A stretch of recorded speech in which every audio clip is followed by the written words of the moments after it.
Imagine this. You're in your kitchen, rubbing down a rack of ribs or whisking up a bold, creamy dressing.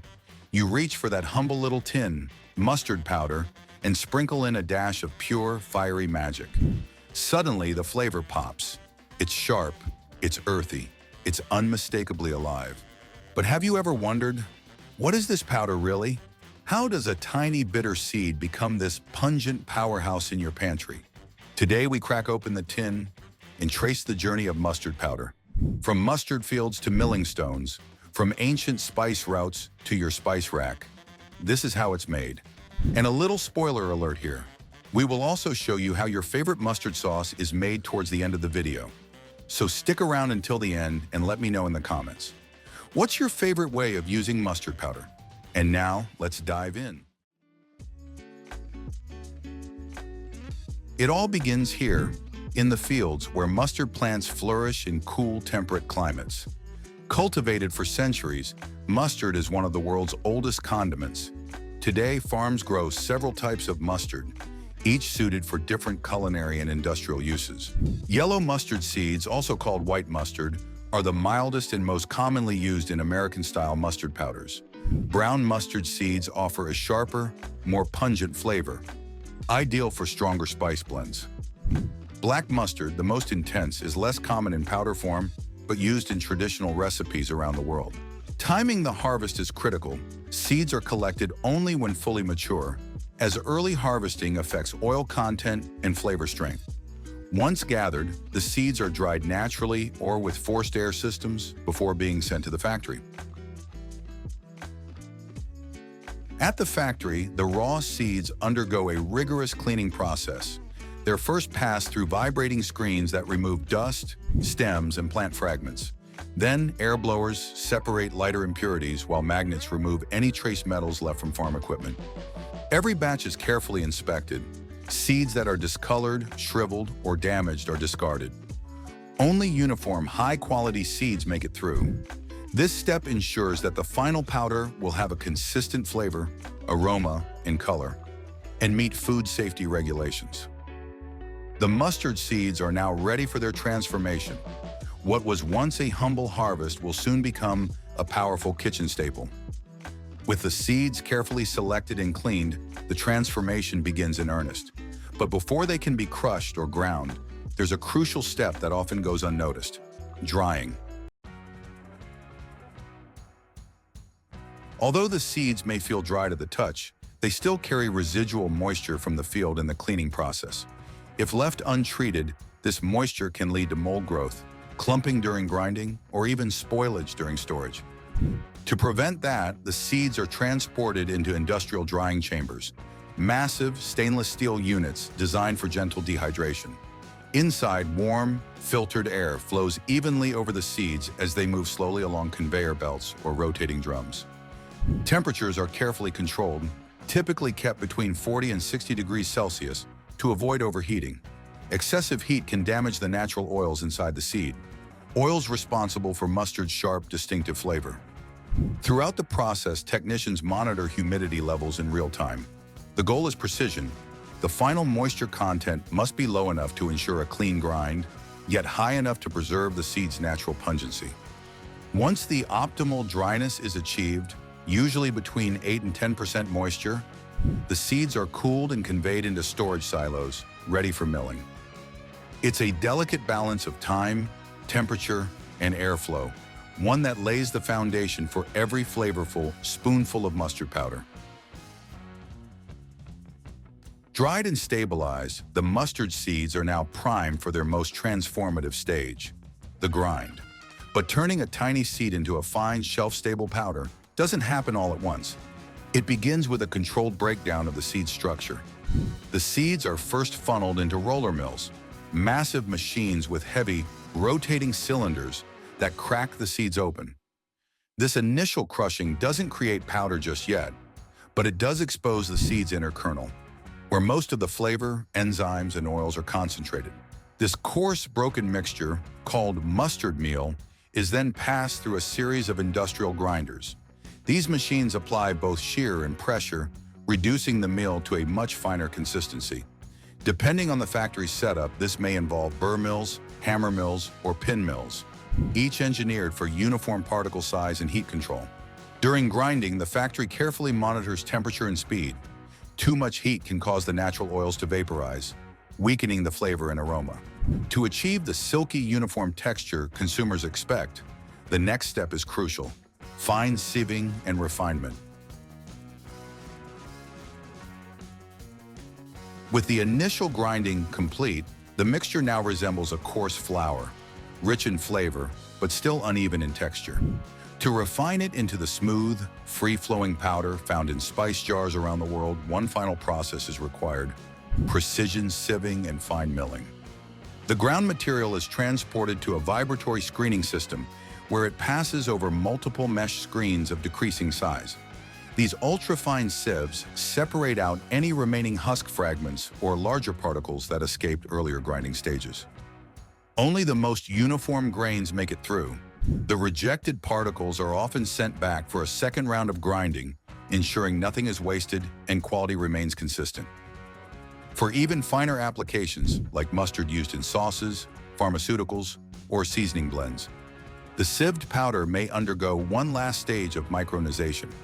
Using air classifying mills, the particles are suspended and separated by size using powerful air currents. What remains is a soft, talc-like powder with an incredibly consistent particle size and smooth mouthfeel. Now, with texture perfected and flavor preserved, the mustard powder is ready to face its final test: quality control. Refined to a perfect powder, the mustard is now ready for one of the most critical stages in the entire process: quality control. Before it can be packaged and shipped, every batch must pass a series of meticulous tests designed to ensure safety, consistency, and flavor integrity. Once the mustard powder passes all quality checks, it moves to the packaging line. Here, automated machines fill jars, pouches, or bulk containers with precision.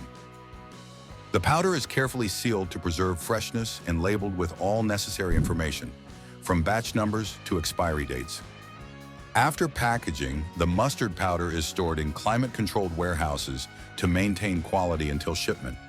From here, it's distributed to retailers, food manufacturers, and restaurants around the globe, bringing the bold flavor of mustard to kitchens everywhere. With micronization complete, the journey from seed to spice jar is finished. The resulting mustard powder is now shelf-ready, fine, aromatic, and bursting with potential. But its story doesn't end here. In fact, for many, this is just the beginning. When combined with just a few simple ingredients, this dry powder transforms into something entirely new: prepared mustard. Whether it's the bright yellow dollop on a hot dog or the spicy brown smear in a gourmet sandwich, the next phase in mustard's journey is all about chemistry, tradition, and flavor.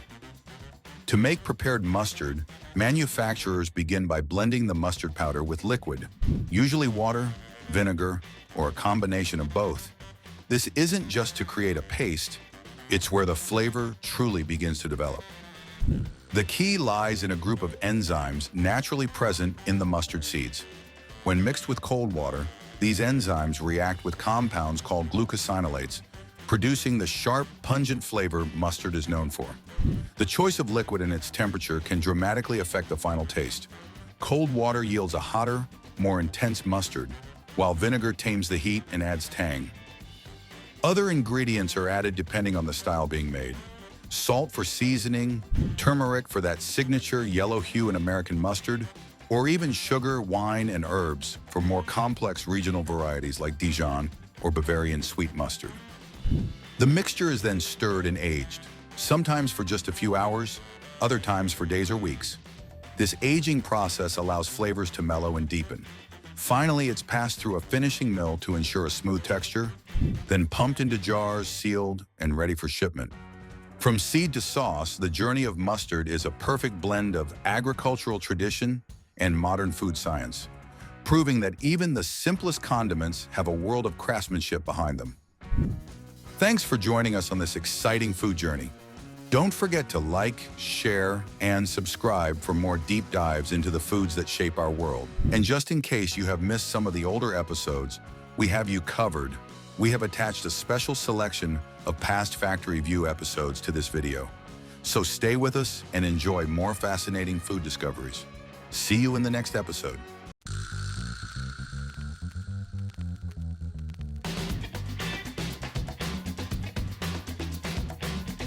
Did you know that some bottles of sherry vinegar are older than your car? And even your college degree? That's right.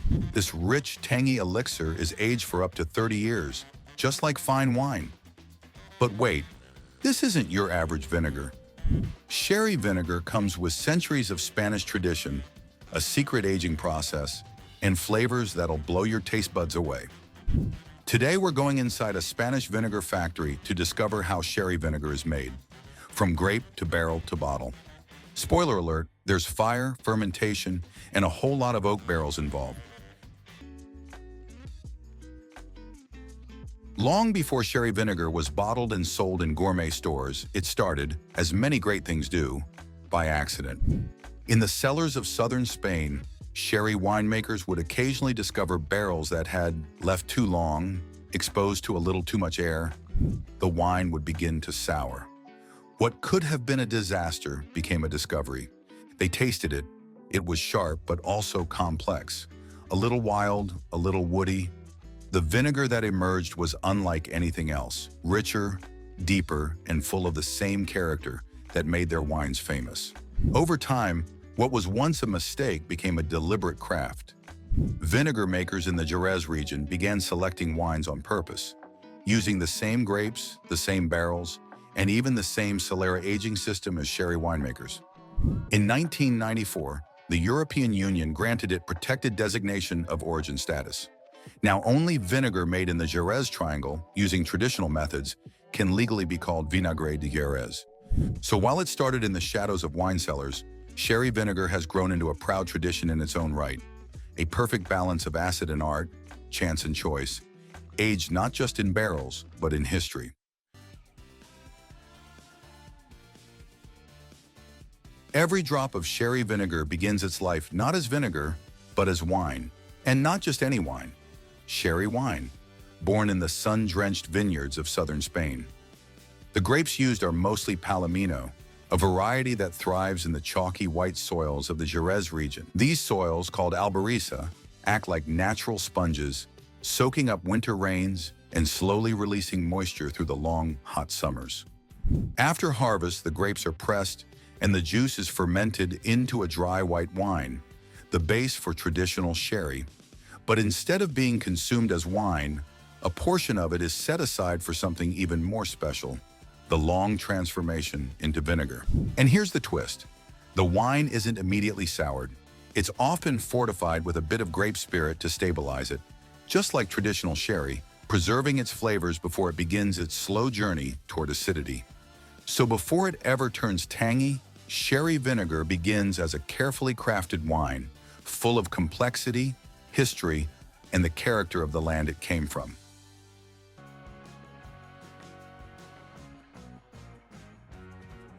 Now that we have our sherry wine, it's time for transformation, from wine to vinegar, through the natural process of acidification. This is where alcohol meets oxygen, and nature takes the wheel. Special bacteria, called acetobacter, go to work, feeding on the alcohol and converting it into acetic acid, the molecule responsible for vinegar's signature sharpness. But this isn't just letting wine sit out in the sun and hoping for the best. In a modern factory, conditions are carefully controlled. Temperature, airflow, and exposure time are all monitored to ensure a clean, consistent fermentation.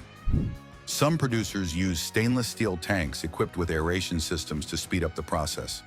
Others take a slower, more traditional route, allowing the vinegar to develop at its own pace in wooden vats.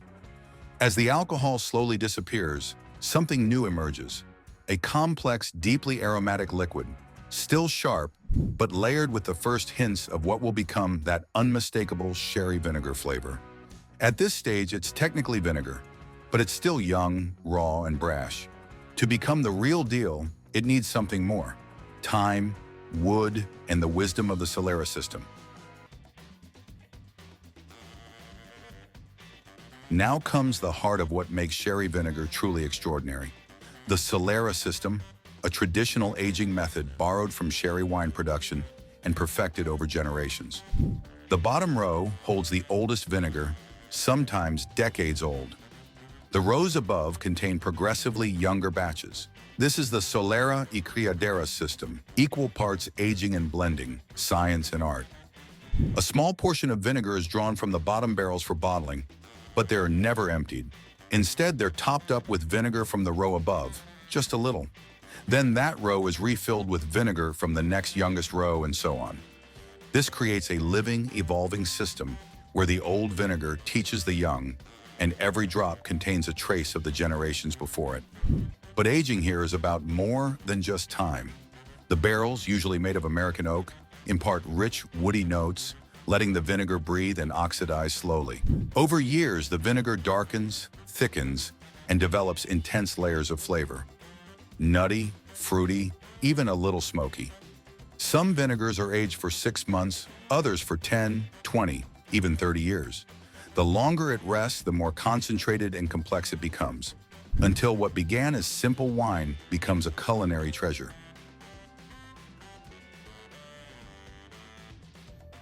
After years, sometimes decades of careful aging, the vinegar is finally ready to take its place among the finest flavors in the culinary world. But before it ever sees a bottle, it must pass one final test: perfection. In a dedicated lab within the factory, trained technicians and master tasters begin their work. Here, every batch is evaluated, not just by machine, but by human senses honed over years. They analyze acidity levels, density, color, and aroma, ensuring it meets strict standards set by the denomination of origin, Vinagre de Jerez. Only vinegars that fall within the precise range of acetic strength, at least 7%, and exhibit the complex, nuanced character expected of aged sherry vinegar, are approved for bottling.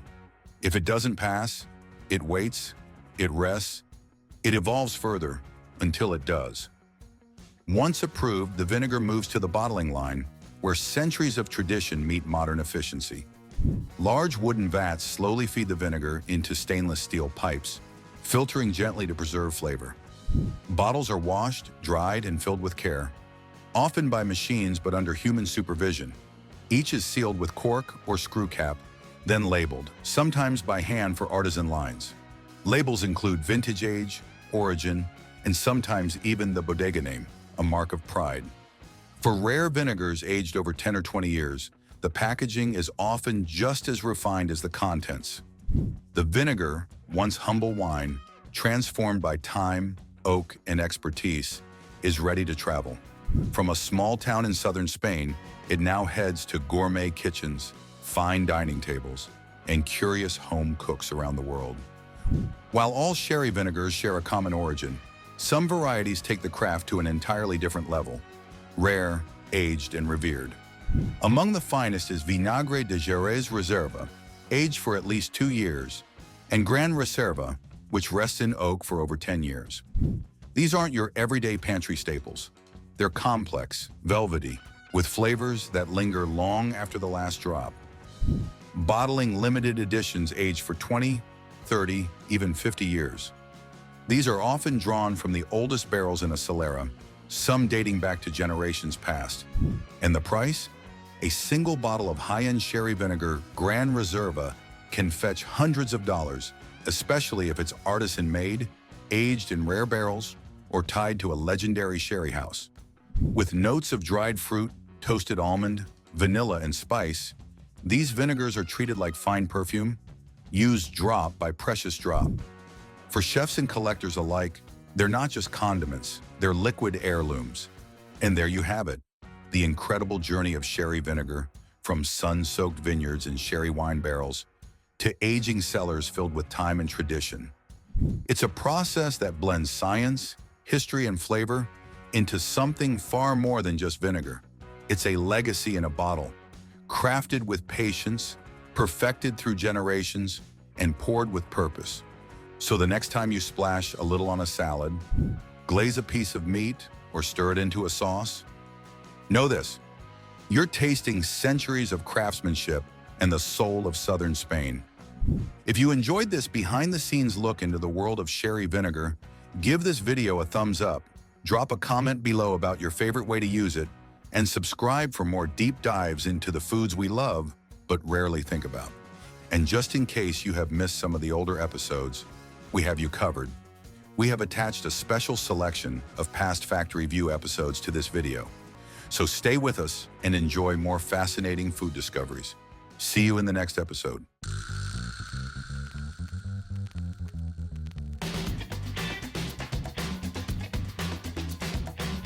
Iberico pigs, the world's most luxurious pork.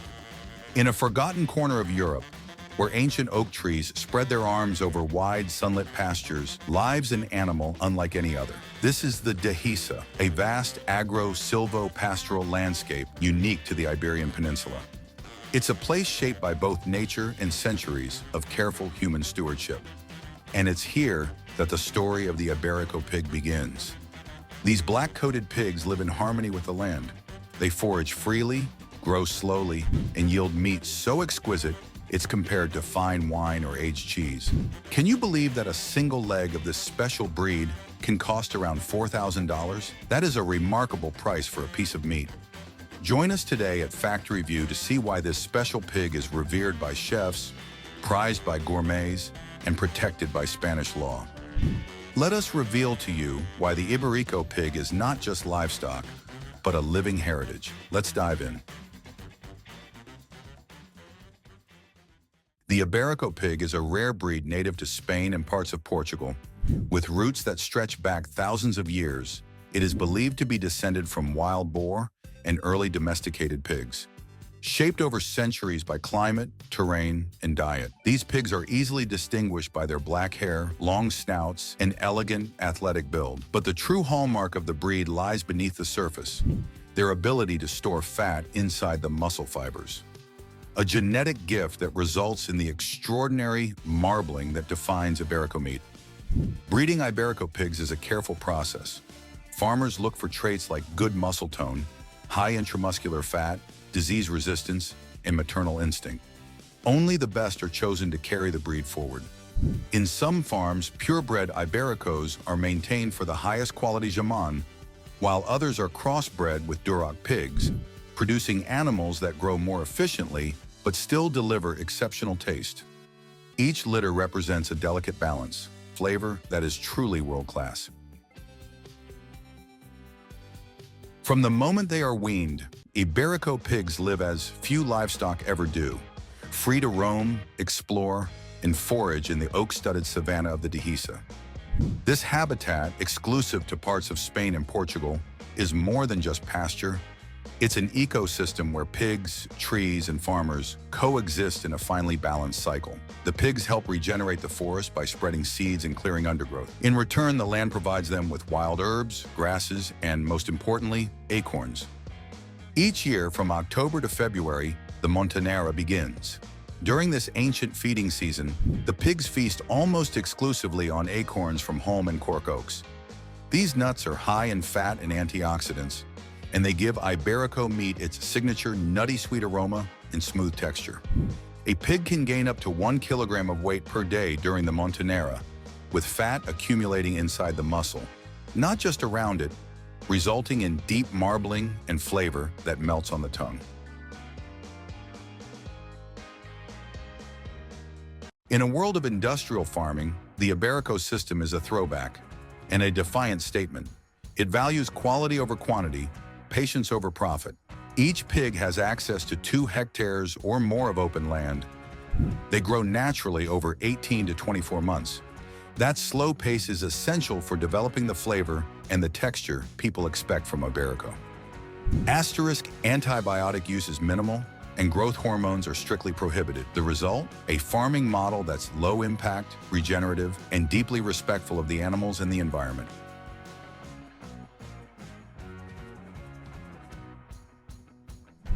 When the time comes, the pigs are humanely slaughtered in certified facilities. Then, the transformation begins, from free-ranging animal to culinary treasure. Each Iberico pig yields a wide array of premium cuts. The hind leg, destined to become the legendary jamon Iberico. The front leg, or paleta, smaller and slightly more intense. The loin, or lomo, spiced, cured, and air-dried. And the sought-after fresh cuts, presa, pluma, and secreto, revered by chefs for their succulence and flavor. This isn't mass production, it's precision, craftsmanship, and culinary respect. The crown jewel of Iberico pork is the jamón ibérico de bellota, an artisanal product that takes years to make. First, the legs are buried in sea salt for several days to draw out moisture and begin preservation. Then they are rinsed, hung to dry, and aged for 24 to 48 months or even longer. Some curing houses use controlled environments. Others rely on natural mountain air, allowing the seasons to gradually work their magic. Each ham is tended to by hand. Experts known as maestros jamoneros use their senses, sight, smell, touch, and even sound, to determine when each leg is ready. This is not factory meat. It is handcrafted, slow-aged, and singular in character.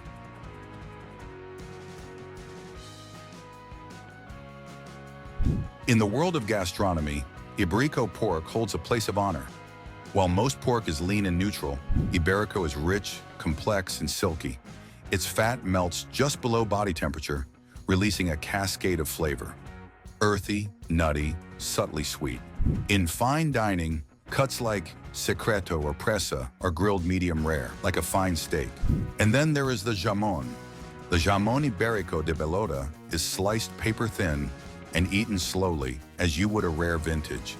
It needs no seasoning, no sauce, just time, skill, and appreciation. To eat it is not just to taste pork, it's to taste Spain's soul.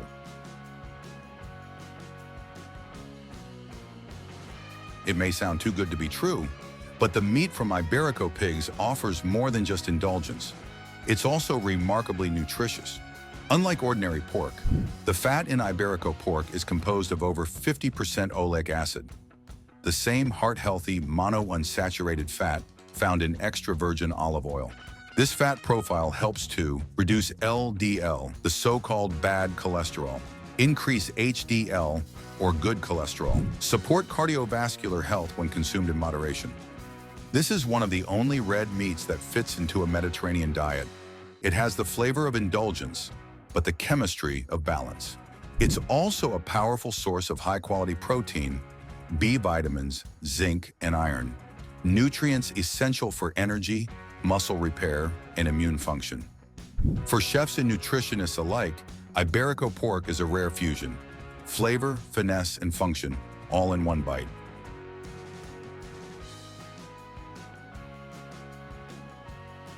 While jamón ibérico is the most famous export, Iberico pigs yield a world of other gourmet treasures.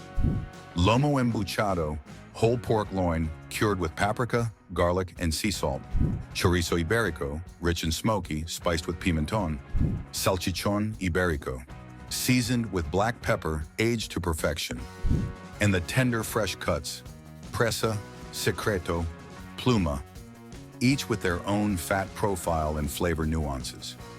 Each product reflects centuries of regional knowledge, from Extremadura to Salamanca, blending spice, smoke, air, and time into culinary heritage. Whether cured or fresh, grilled or air-dried, every cut from the Iberico pig tells a regional story shaped by hands, not machines.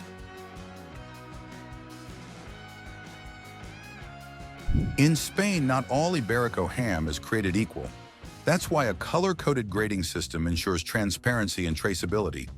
Black label, 100% purebred Iberico, fed only on acorns in open pasture. Red label, crossbred Iberico, also acorn-fed and free-range. Green label, free-range but supplemented with feed. White label, farm-raised and fed on grain. This system, protected under Spain's Denomination of Origin, DO, guarantees not just quality, but authenticity. When you see a black label, you're tasting the highest expression of the Iberico tradition. In Spain, the act of slicing jamón isn't just preparation, it's performance. A trained jamonero uses a long, flexible knife to carve paper-thin slices from the leg, revealing its marbled interior and glossy amber-colored fat. Done correctly, each slice is a perfect balance of fat and muscle, designed to melt on the tongue and release wave after wave of flavor. Like tea ceremonies or sushi making, precision slicing is part of the ritual, honoring the years it took to raise, cure, and perfect each leg.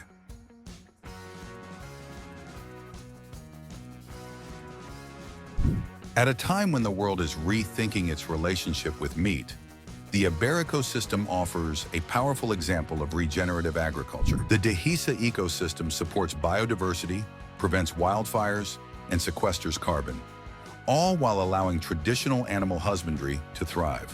Iberico pigs play a role in that cycle, turning acorns into nutrient-rich fertilizer, disturbing the soil just enough to help new growth emerge. This is not factory farming. This is sustainable coexistence, where nature, animals, and people benefit equally. Once a well-kept Spanish secret, Iberico pork now appears on gourmet menus and luxury markets around the world. From Tokyo to New York, London to Dubai, chefs and consumers are discovering its unique qualities and demanding traceability and authenticity with every bite. Yet at its core, Iberico pork remains deeply local, tied to Spain's land, climate, and rural communities. To the people who raise them, Iberico pigs are more than livestock. They are part of a living tradition, a way of life that connects food to land, past to present, and to those who taste the final product, whether it's a slice of jamón ibérico de bellota or a grilled secreto, it becomes clear. This isn't just meat. It's a legacy, a culture, a flavor of time itself.